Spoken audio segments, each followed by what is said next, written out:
Nathan Carter arrived at Frankfurt International Airport just after dawn. The soft hues of morning light filtering through the glass walls. Clad in a plain suit, he moved with quiet confidence, a man used to navigating the world's complexities without seeking undue attention.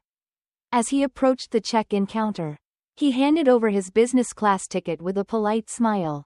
The agent glanced at the ticket and then at her screen, her fingers pausing momentarily. "I'm sorry, Mr. Carter, but it seems your seat has been reassigned. We've moved you to an available seat in economy class." Nathan tilted his head slightly, his expression unchanged. "There must be some mistake.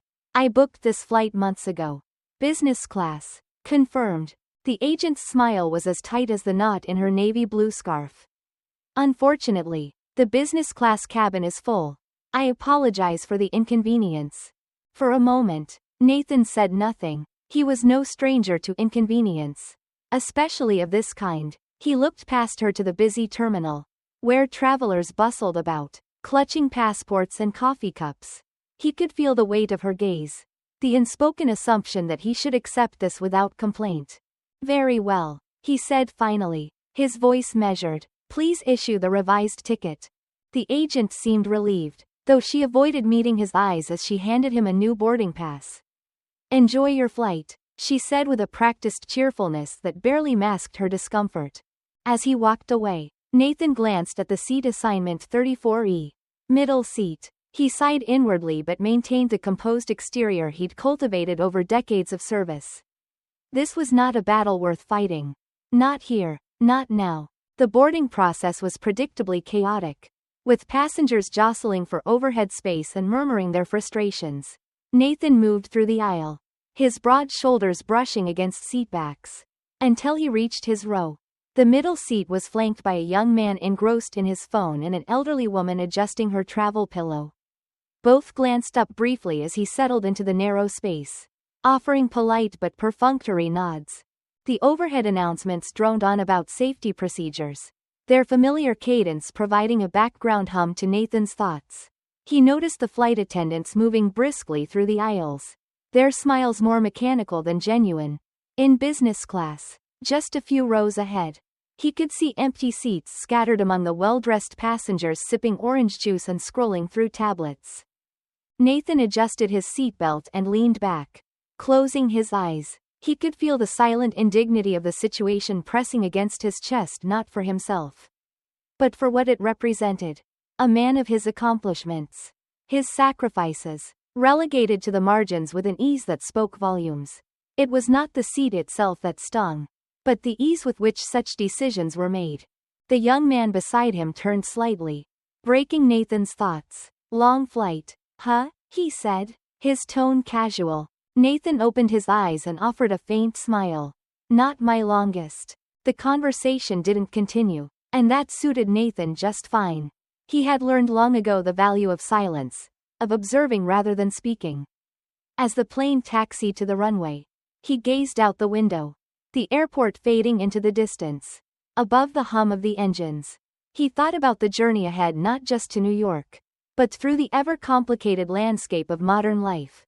The plane lifted off, and with it, Nathan let his thoughts drift, carried by the unspoken weight of all he had seen, all he had endured. The air was thin at 30,000 feet, but the truth was heavier still. The cabin settled into a muted rhythm as the flight reached cruising altitude. The soft hum of the engines filled the air, occasionally interrupted by the rustle of a snack bag or the low murmur of conversation. Nathan Carter sat with his hands folded loosely in his lap, his gaze resting on the seatback screen in front of him, though he had no intention of using it.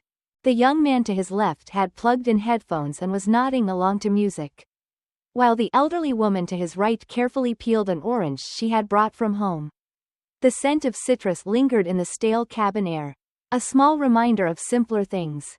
Nathan offered her a slight smile when their eyes briefly met. She nodded back, her expression warm but reserved. "Would you like a piece?" she asked softly, holding out a segment of the orange. "Thank you, but I'm fine," Nathan replied, his voice calm, almost meditative. She gave a small shrug, as if to say the offer was always open, and resumed her careful peeling. Nathan shifted slightly in his seat, conscious of the limited space and the way his presence might inconvenience those beside him. He was used to this, making himself smaller to avoid drawing attention. To avoid imposing. Decades in the military had taught him that true strength often lay in restraint. In knowing when to act and when to observe.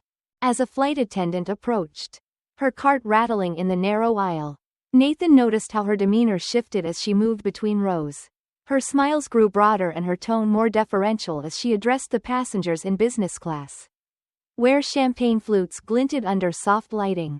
By the time she reached economy, her cheer had faded into something more perfunctory, her movements more hurried.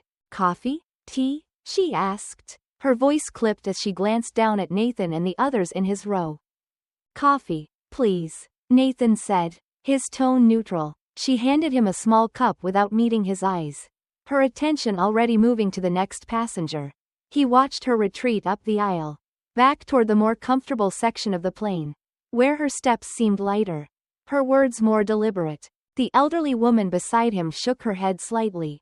"They never look at you," she said, not unkindly, but with the weight of someone who had seen this too often to be surprised.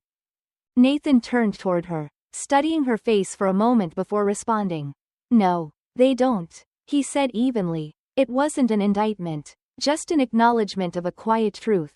For a while, they sat in companionable silence, the drone of the engines their only company. Nathan's thoughts drifted to the empty seats he'd seen in business class, the quiet luxury of space and dignity just a few rows away. It wasn't about the seat itself, he could endure discomfort with ease.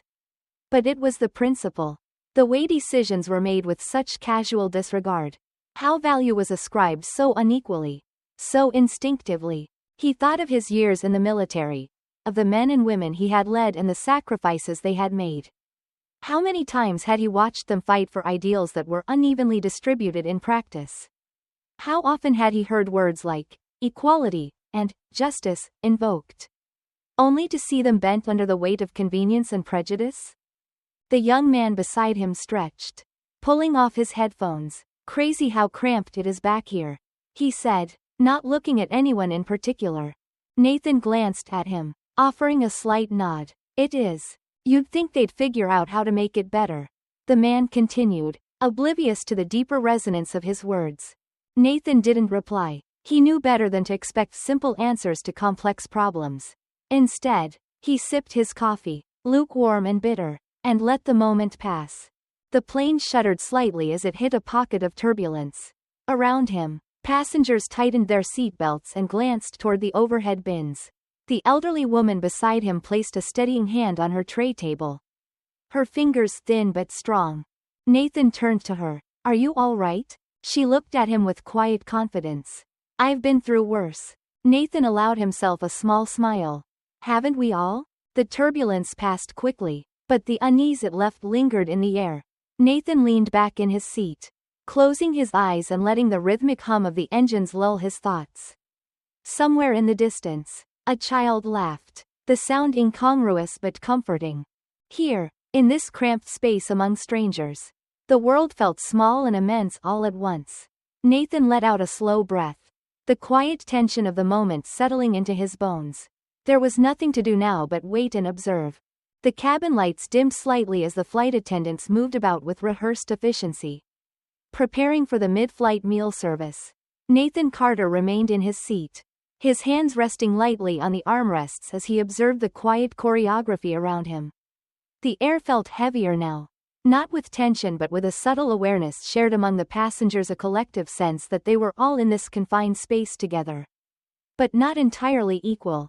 Across the aisle, a mother was quietly soothing her young child, her whispered words blending with the ambient hum of the engines.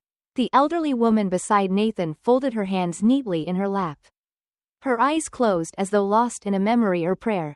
Nathan took a sip from the water bottle he had tucked into the seat pocket earlier, the cool liquid briefly breaking the monotony. The flight attendant returned, pushing a cart laden with trays of pre-packaged meals. She handed them out with a quick smile, her focus always shifting to the next passenger. When she reached Nathan, her demeanor wavered for a split second. her hand hesitating as though she wasn't sure how much attention to offer him. "Chicken or pasta?" she asked. Her tone neutral, but not warm. "Chicken, please," Nathan replied, his voice calm. As she handed him the tray, he noticed the contrast in her behavior compared to how she had interacted with the passengers in business class earlier. There, her movements had been deliberate. Her smile genuine. Here, her service was mechanical, her tone clipped. Nathan said nothing, merely placing the tray on his fold-down table and unwrapping the utensils. The meal was unremarkable, as airline meals often are, but Nathan ate without complaint. The food was secondary, it was the ritual of it that seemed to matter, the act of breaking up the monotony of the flight, of participating in the shared experience of travel. He glanced around as others opened their trays. Some with enthusiasm, others with mild disdain. It was then that he noticed the couple seated a few rows ahead. They were middle-aged, well-dressed, and speaking in hushed tones. Their glances, however, were not so discreet. Nathan could feel the weight of their eyes as they looked back at him.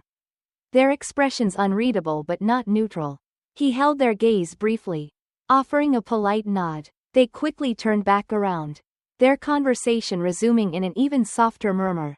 Nathan was no stranger to such looks. They weren't overtly hostile, but they carried the faintest edge of scrutiny, as though his presence required justification. He had seen it in boardrooms, in restaurants, and now here, at 30,000 feet, where the illusions of status and privilege were supposed to dissolve in the shared vulnerability of flight. Yet, even here, the undercurrents remained. The turbulence returned, gentle at first, then more pronounced. The overhead lights flickered briefly, and a murmur ran through the cabin. Nathan noticed the elderly woman beside him grip the armrest, her knuckles whitening slightly. He leaned toward her, his voice low and steady. "It's just a little turbulence," he said. "Nothing to worry about." She looked at him, her eyes searching his face for reassurance. "You seem very calm." "I've been through worse," Nathan replied, echoing her earlier words with a faint smile. The plane jolted again, and this time, a tray of drinks from the attendant's cart spilled onto the floor. The flight crew exchanged hurried glances, their professionalism fraying at the edges as the turbulence grew more pronounced. Nathan watched them carefully, noting their movements, their clipped tones over the intercom. In the row behind him, a passenger muttered something under his breath, the words indistinct but carrying a tone of dissatisfaction. Nathan turned slightly, catching the man's annoyed expression as he gestured toward the flight crew. "They should have warned us," the man said, more to himself than anyone else. Nathan turned back around, his gaze resting on the small screen in front of him. He didn't need to speak, his silence was its own form of commentary. The turbulence was not the real source of unease. It was something deeper, something unspoken yet always present, the way small moments of uncertainty revealed larger truths about how people saw themselves and others. As the turbulence subsided, the cabin settled once more. The flight attendants resumed their duties, their smiles returning, though they seemed thinner now, less assured. Nathan leaned back in his seat, his hands resting lightly on his thighs. He let his gaze drift across the rows of passengers, each one a small world unto themselves, navigating the same journey but from vastly different perspectives. The mother across the aisle cradled her child, her whispers now a lullaby. The couple in the row ahead had stopped glancing back, their attention focused on their screens, and the elderly woman beside Nathan had relaxed her grip on the armrest, her breathing steady once more. Nathan closed his eyes, not to sleep but to think. The cabin was quiet again, but the silence was not peace. It was the quiet of endurance, of people settling into their own thoughts and truths, each one shaped by the invisible lines that still divided them. The cabin was enveloped in a subdued calm, the kind that settles in once the novelty of flight wears off. Nathan Carter watched the faint reflection of his face in the darkened window, the endless expanse of clouds below, a quiet reminder of the distance between this confined space and the solid ground.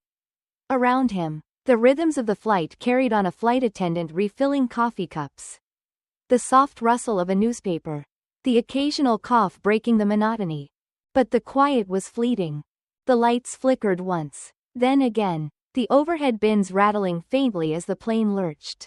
Passengers exchanged uneasy glances, their expressions carefully measured to conceal growing concern.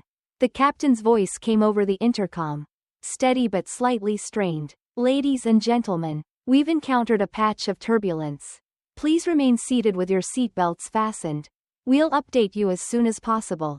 Nathan felt the subtle shift in the air, not in the plane's altitude, but in the atmosphere among the passengers. It was the way uncertainty crept in. How it drew invisible lines between people, revealing instincts that lay just beneath the surface. He adjusted his seatbelt, his movements deliberate, controlled. He knew that fear had a way of amplifying everything, including the differences people tried to ignore. A woman a few rows ahead called for a flight attendant, her voice tight. "Is everything all right? This feels worse than normal turbulence." The attendant, a young woman with a forced smile, leaned closer to reassure her. "Everything's under control, ma'am. Just some unexpected rough air." Nathan's attention shifted to the elderly woman beside him. She was sitting upright now, her hands gripping the armrests. "This doesn't feel good," she murmured, her voice barely audible. "It'll pass," Nathan said, his tone calm. "Planes are built for this." Another jolt shook the cabin. "Harder this time," a child cried out, and a murmur of voices rose. The controlled panic of people trying to comfort themselves as much as one another. Nathan scanned the faces around him, noting the subtle shifts. Some masked their fear with nervous smiles. Others stared intently at the seatback screens as though the moving maps could ground them. He caught the eye of a flight attendant in the aisle, her composure fraying at the edges as she hurried to secure loose items. Their eyes met briefly, and he gave her a small nod, a silent message that he understood the weight she carried in this moment. She nodded back, a flicker of gratitude passing across her face before she turned away. The turbulence intensified, and with it, so did the unease. A tray of cups slid off the cart near the galley, shattering on the floor with a sharp crash. The sound was jarring, a reminder of how fragile the illusion of control could be. Nathan unbuckled his seatbelt, moving instinctively toward the aisle. "Sir, please remain seated," the flight attendant said, her voice firm but edged with desperation. Nathan paused, meeting her gaze. "I've got it," he said softly, gesturing toward the scattered pieces. There was no challenge in his tone, only a quiet reassurance. She hesitated, then stepped aside, allowing him to collect the mess. As he crouched in the narrow aisle, picking up the fragments, Nathan felt the weight of eyes on him, passengers watching, their expressions a mix of curiosity and surprise. A man in a nearby row leaned toward his companion and whispered something. The words lost in the hum of the engines, but the intent unmistakable. Nathan straightened, the pieces in hand, and deposited them into the trash bag the attendant held out. He returned to his seat without a word. The turbulence subsided gradually, the plane steadying itself as though exhaling after a held breath. The cabin fell quiet again, but the tension lingered, an unspoken acknowledgement of the thin line they had all walked together. The elderly woman beside Nathan looked at him, her hands still clutching the armrests. "You're calm through all this," she said, her voice tinged with admiration. "Not many would be." Nathan offered a faint smile. "I've been in worse situations. Staying calm helps." She nodded slowly, her grip on the armrests relaxing. Around them, passengers began to settle back into their seats, their conversations subdued but colored by relief. The flight attendants resumed their rounds, their smiles returning, though the fatigue in their eyes remained. Nathan leaned back, his gaze returning to the window. The darkness outside was unbroken, the horizon blending seamlessly into the night sky. He thought about the moments that defined people, not the crises themselves, but how they responded to them, how they carried themselves when the world seemed unsteady. Here, in this narrow cabin at 35,000 feet, the boundaries of class and privilege had wavered, but only briefly. The turbulence had passed, but the silent divides remained, as persistent and invisible as the jet stream carrying them forward. Nathan closed his eyes, letting the hum of the engines fill the quiet spaces in his mind. There was still a long way to go. The cabin had settled once more, the turbulence fading like an unpleasant memory that everyone preferred not to revisit. Nathan Carter sat quietly, his hands resting on his thighs. His posture relaxed but alert. Around him, the rhythms of the flight resumed. Passengers adjusting their seatbacks, the hum of whispered conversations filling the air. It was a kind of fragile normalcy, the sort that comes after shared unease. The elderly woman beside him shifted slightly, her voice breaking the quiet. "You seem to handle these things better than most," she said, her tone a blend of curiosity and respect. Nathan turned toward her, offering a small, polite smile. "You learn to stay calm when it counts," he replied simply. "Military?" she asked, her sharp eyes searching his face. He gave a faint nod. "Something like that." She didn't press further, sensing the boundaries he had set with his measured reply. Instead, she leaned back in her seat, her gaze thoughtful, as though turning over her own memories. Further up the aisle, a man in business class glanced back toward economy, his eyes lingering on Nathan. The man whispered something to the woman beside him, his expression shifting from curiosity to what could only be described as recognition. Nathan noticed but gave no outward sign, his attention fixed on the window, where the faint glow of distant cities dotted the dark landscape below. As the meal trays were cleared and the cabin lights dimmed, a flight attendant approached Nathan's row. Her movements were precise, her smile polite but uncertain. She leaned in slightly, lowering her voice. "Sir, one of the passengers in business class has requested to speak with you," she said, her tone carefully neutral. Nathan raised an eyebrow, his expression calm but questioning. "Did they say why?" "No, sir," she replied. "Just that they'd like a word." Nathan nodded, unbuckling his seatbelt and standing. His movements were deliberate, unhurried, as though the world around him had no power to unsettle his steady pace. He followed the flight attendant down the aisle, the eyes of passengers in economy trailing after him, curiosity flickering like candlelight. When he reached the business class cabin, the man who had been whispering earlier stood to greet him. He was well dressed, his tailored suit and polished demeanor marking him as someone accustomed to comfort and authority. His handshake was firm but hesitant, a mixture of confidence and something else, perhaps respect, perhaps uncertainty. "I couldn't help but notice how you handled yourself back there," the man said, his voice low but clear. "Are you in a leadership role of some kind?" Nathan regarded him for a moment, his expression unreadable. "You could say that," he replied, his tone measured. The man seemed to search Nathan's face for more, but Nathan offered nothing further. There was a pause, one that felt heavier than the words spoken so far. Finally, the man gestured to an empty seat beside him. "Please, have a seat," he said, the invitation tinged with deference. Nathan hesitated briefly before sitting, his posture as composed as ever. The two men sat in silence for a moment, the hum of the plane filling the space between them. "I'll be honest," the man said finally, his voice quieter now. "When I first saw you, I didn't think much of it. But the way you stepped up during the turbulence, it reminded me of something. Or someone." Nathan tilted his head slightly, his gaze steady but not unkind.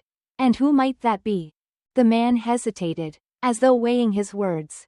"My father," he said at last. "He served in the Navy. Commanded respect without ever raising his voice. You reminded me of him." Nathan nodded slowly, letting the words settle. "Sounds like he was a good man." "He was," the man said, his voice softening. "And I owe him for a lot of what I have today." There was another pause, this one less strained. The man seemed to want to say more but held back, perhaps unsure of how to bridge the gap between them.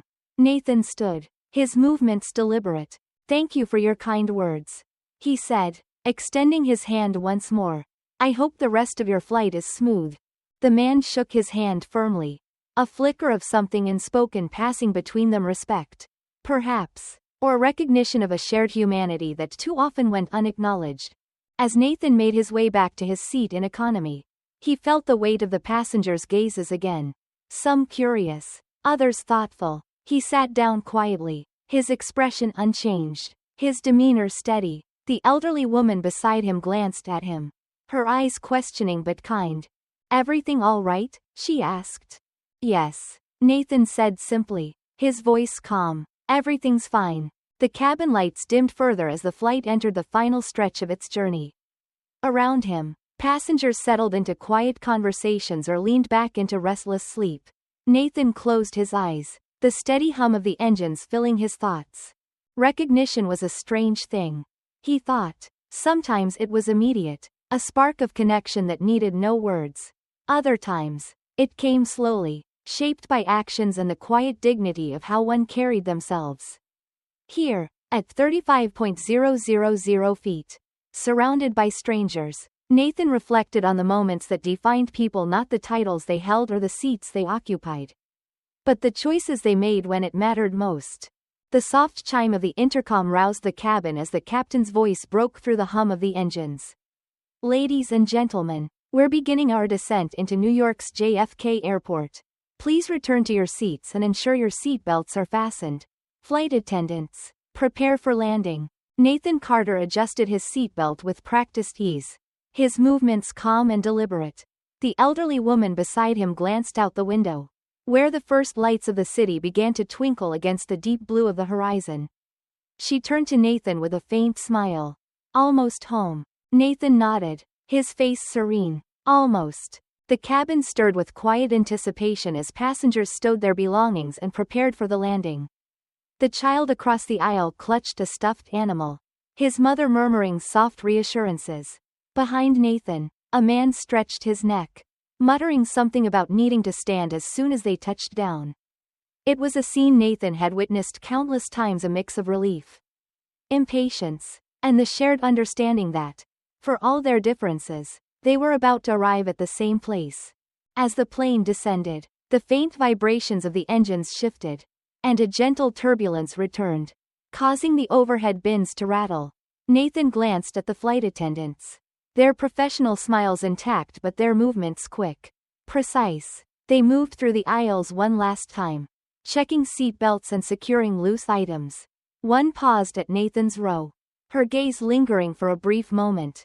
"Thank you for your help earlier," she said quietly, her tone sincere. Nathan inclined his head, his expression as steady as ever. "Just doing what I could." The plane dipped lower, the city lights below growing sharper, their patterns revealing the vast sprawl of New York. Nathan's thoughts drifted, as they often did during quiet moments, to the contradictions he had seen in his life. He thought of the man in business class, his hesitant acknowledgement of shared humanity, and the subtle barriers that still seemed insurmountable. Recognition, Nathan had learned, was rarely about who you were, it was about what people chose to see. The wheels touched down with a soft jolt, and a murmur rippled through the cabin, a collective exhale of relief. The engines roared briefly as the plane slowed, then quieted as it taxied toward the gate. Around him, passengers began to stir, stretching and gathering their belongings. Nathan remained seated, his hands resting lightly on his thighs, observing the quiet choreography of disembarkation. The elderly woman beside him turned, her smile warm. "You were a good seatmate," she said. "Not everyone is so calm." Nathan smiled faintly. "You were too. Safe travels." She nodded, her eyes holding his for a moment longer before she stood, clutching her bag as she joined the line of passengers shuffling toward the exit. Nathan waited, as he always did, letting the crowd move ahead. It wasn't impatience that drove him, it was a sense of respect. A quiet acknowledgement that the journey wasn't just his own. When he finally stepped into the aisle, he found himself face to face with the man from business class. The man hesitated, then extended his hand. "Thank you again," he said, his voice earnest. Nathan shook his hand firmly. "Take care." The exchange was brief, almost fleeting, but it carried a weight that lingered as Nathan stepped off the plane and into the bustling terminal. The air was filled with the sounds of announcements, rolling luggage, and hurried footsteps. Yet, for Nathan, there was a stillness, a moment of reflection amid the noise. As he made his way through the terminal, he passed a group of flight attendants huddled near the gate. One of them caught his eye, offering a small nod of acknowledgement.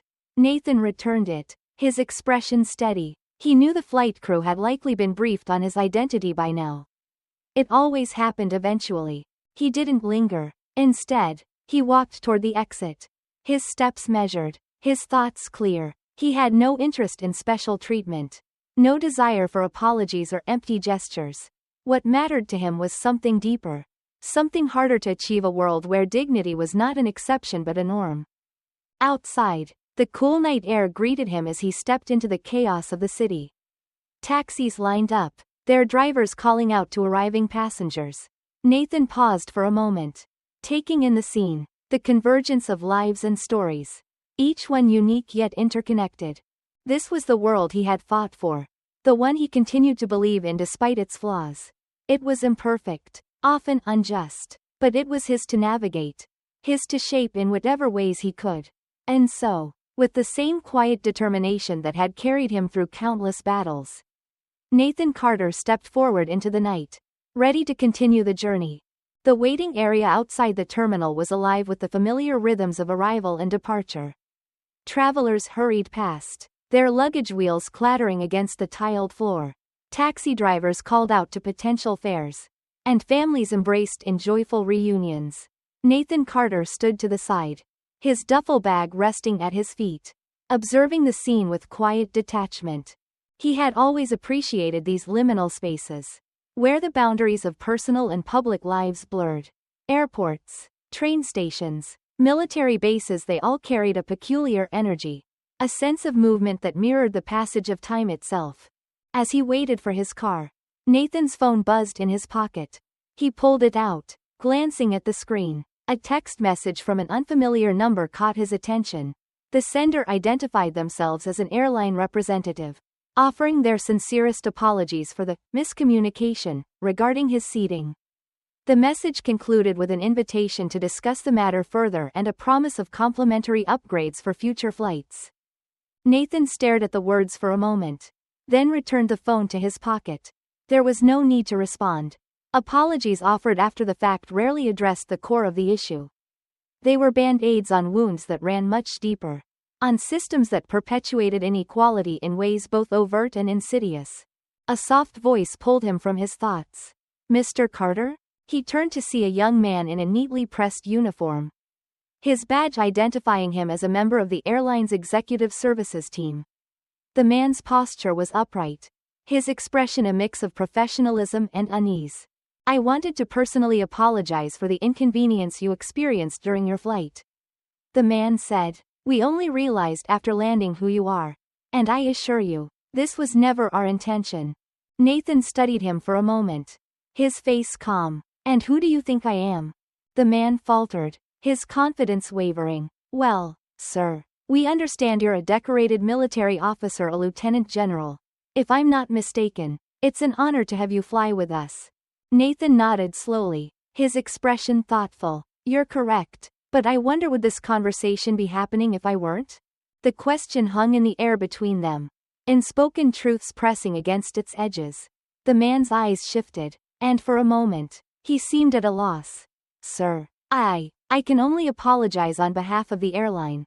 Nathan's voice remained steady, almost gentle. "Apologies are easy. What matters is how you prevent it from happening again, not just to me, but to anyone."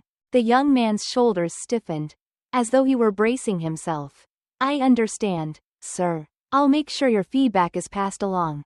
Nathan nodded again, the faintest hint of a smile touching his lips. "Good. Thank you." The man hesitated, then extended his hand. Nathan shook it firmly, his grip steady but not forceful. As the airline representative walked away, Nathan returned his gaze to the bustling terminal, the energy of the city filtering in through the glass doors. A car pulled up, and Nathan stepped forward, his bag slung over his shoulder. The driver greeted him warmly, holding the door open as Nathan climbed inside. The city unfolded around him as they drove, its lights illuminating the night in a kaleidoscope of color and motion. As the car navigated the streets, Nathan's thoughts returned to the flight, to the moments that had lingered with him, the hesitant acknowledgement from the man in business class, the quiet gratitude of the elderly woman beside him, and the carefully worded apologies from the airline. Each was a reflection of the same undercurrent, the unspoken dynamics that shaped so much of daily life. It wasn't anger that Nathan felt, but something quieter, more enduring, a sense of clarity. He had spent his life navigating systems, breaking barriers, and challenging perceptions. He knew the work was far from finished. But he also knew that progress was rarely linear. It was a series of small steps, each one building on the last, until the weight of change became undeniable. The car slowed to a stop at his destination, and Nathan stepped out, the cool night air wrapping around him. He paused for a moment, looking up at the building before him. It wasn't grand or imposing, but it held meaning, a place of rest, of reflection, and perhaps, of planning the next step. Nathan Carter walked through the doors with the same quiet determination that had carried him through countless moments of challenge and triumph. The world was imperfect, its flaws glaring at times, but it was also filled with possibility, and Nathan had never been one to back away from a challenge. Morning light filtered through the sheer curtains of the hotel room, casting soft, golden hues across the quiet space. Nathan Carter sat at the small desk, a cup of coffee cooling beside an open notebook.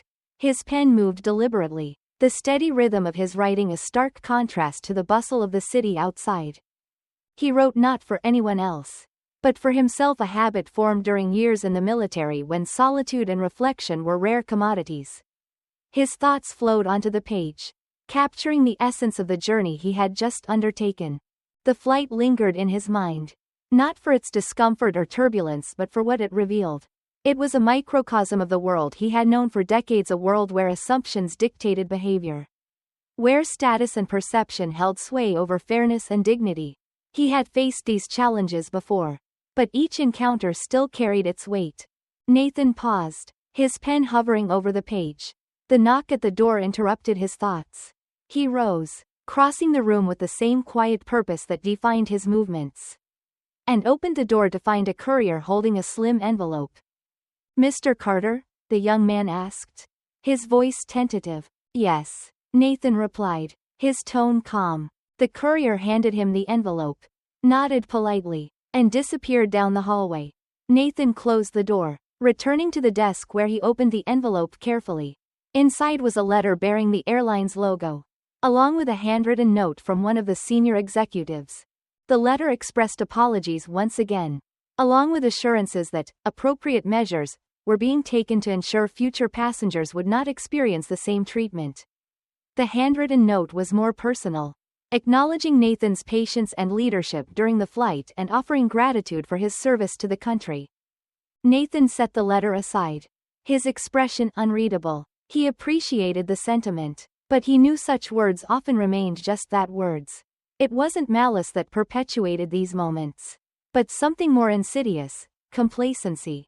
The quiet acceptance of systems that separated people into invisible hierarchies. He took another sip of his coffee, the bitterness grounding him. His thoughts turned to the passengers on the flight: the elderly woman who had shared her orange, the man in business class who had hesitated before offering respect, and the flight attendant whose brief moment of honesty had revealed her own unease. Each interaction had been small, yet they carried the weight of something larger, a reminder of the complexities of human connection. The world was not without hope, Nathan reminded himself. Change was possible, but it required more than apologies and promises. It demanded action, the willingness to confront discomfort and challenge ingrained habits. It required people to see beyond the surface, to recognize each other's shared humanity even when the barriers between them seemed insurmountable.